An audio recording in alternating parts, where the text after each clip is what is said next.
NTR Lakshmi's NTR cinema విడుదలపై నేడు AP హైకోర్టులో విచారణ జరగనుంది. హైకోర్టు జడ్జి ఛాంబర్లో చిత్రాన్ని ప్రదర్శించనున్నారు. సినిమా చూసిన అనంతరం తుది నిర్ణయం వెల్లడించనుంది న్యాయస్థానం. సాయంత్రం వరకు తీర్పు వచ్చేటువంటి అవకాశం కనిపిస్తోంది.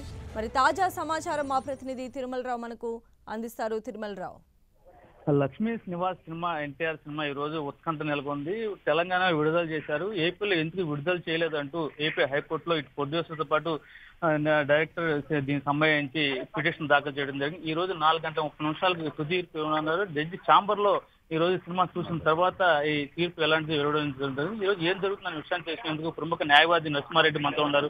వారిని అడిగి తెలుసుకునే ప్రయత్నం చేద్దాం. సార్ చెప్పండి సార్, ఈ రోజు ఏం జరగబోతుంది? ఇప్పుడు హైకోర్టు దీని మీద వాదోపాదాలు ఏం జరగబోతున్నాయి? ఆల్రెడీ ముందు కోర్టులో డిస్కషన్స్ జరిగాయి. దీనికి అంతా డిస్కషన్స్ జరిగినప్పుడు ఏంటంటే కోర్టు ఈ రోజు మా ఛాంబర్స్ లో ఒకసారి సినిమా డిస్ప్లే చేసిన తర్వాత తీర్పు వెల్లడిస్తుంది. వన్స్ ఒకసారి సిబిఎఫ్సి సర్టిఫై చేసిన తర్వాత court cannot come in to the picture because they will take all measures to release particular movie. ఈ దేశంలో రకరకాల సినిమాలు రిలీజ్ అయినాయి, పద్మావతి లాంటి కాంట్రవర్సీ మూవీస్ అన్ని రిలీజ్ అయినాయి. కానీ ఈ విషయంలో ఏంటంటే ముఖ్యమంత్రి చంద్రబాబు నాయుడు గారి రోల్ ఏదన్నా ఇది అవుతుందేమో అని చెప్పేసి ఆయన ఫ్యాక్టర్స్ ఉన్నదాన్ని ఎక్కువ పబ్లిసిటీ చేసుకుని